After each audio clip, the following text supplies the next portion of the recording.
Magandang araw po sa inyong lahat. Naririto po ako'y nagbabalik para sa ating pagpapatuloy ng eksplorasyon dito sa NASA. At narito po ngayon aking pinasukan ang Lockheed Martin Space Habitat, isang sasakyang pangkalawakan ng ating mga astronaut na ginagamit sa pag-explore sa ating buwan at maging sa planetang Mars. Ito isang prototype na pasilidad para sa kanilang pamumuhay maging sa kanila na ring pagtatrabaho sa space. At narito naman po ang Boeing CST-100 Starline spacesuit. Ito ay gamit ng mga crew member na sumakay sa Boeing CST-100 Starliner.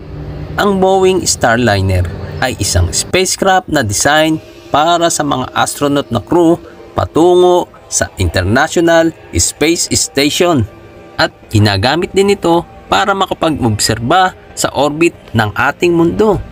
Kauna-unahang na-launch itong Starliner noong December 2019 sa Cape Canaveral Space Force Station at isa pa sa mga pinili ng NASA para makapag-transport ng mga crew patungo sa space ay itong SpaceX Dragon.